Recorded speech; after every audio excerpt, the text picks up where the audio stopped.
राक्षसियों का सीता को अचेत श्री राम और लक्ष्मण का दर्शन कराना।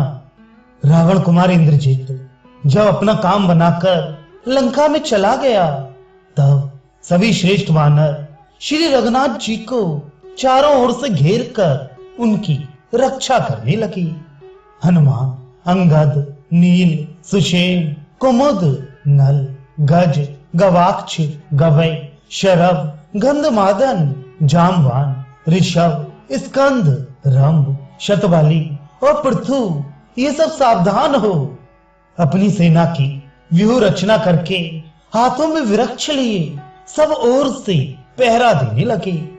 वे सब वानर संपूर्ण दिशाओं में ऊपर नीचे और अगल बगल में भी देखते रहते थे तथा तिनकों के भी हिल जाने पर यही समझते थे कि राक्षस आ गए।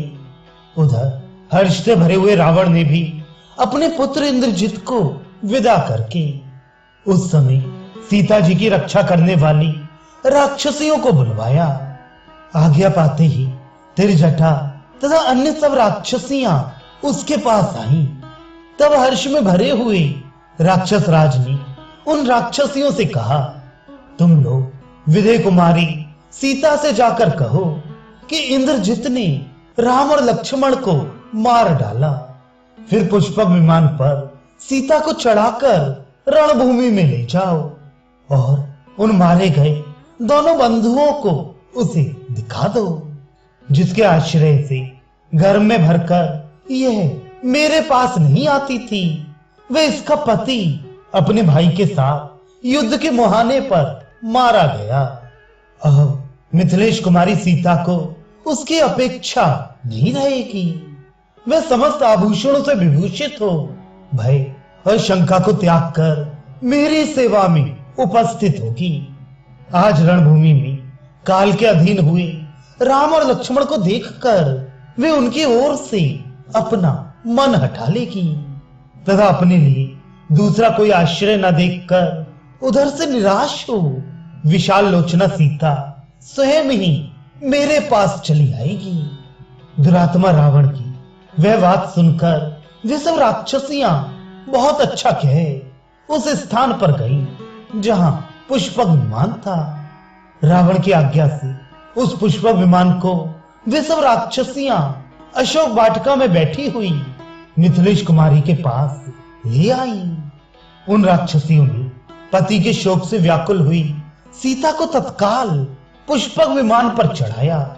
सीता को पुष्पक विमान पर बिठाकर त्रिजटा सहित वे राक्षसियां उन्हें राम लक्ष्मण का दर्शन कराने के लिए चली। इस प्रकार रावण ने उन्हें ध्वजा पताकाओं से अलंकृत लंकापुरी के ऊपर विचरण कराया।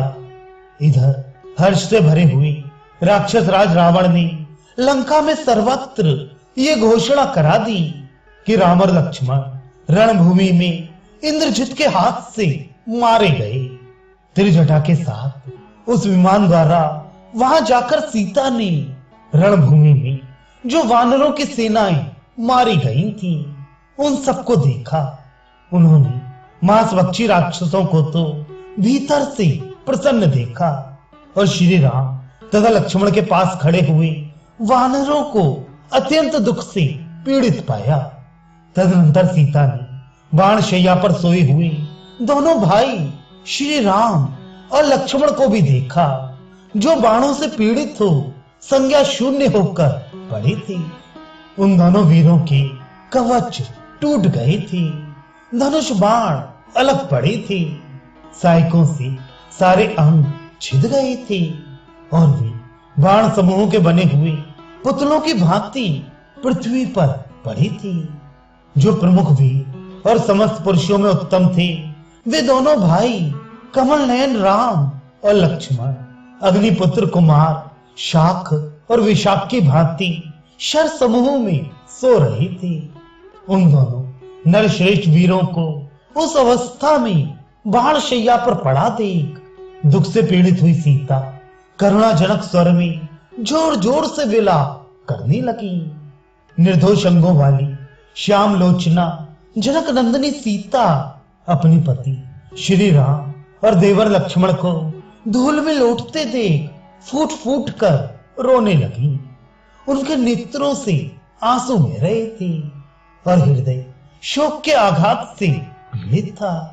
देवताओं के तुल्य प्रभावशाली उन दोनों भाइयों को उस अवस्था में देखकर उनके मरण की आशंका करती हुई वे दुख और चिंता में डूब गई और इस प्रकार बोली।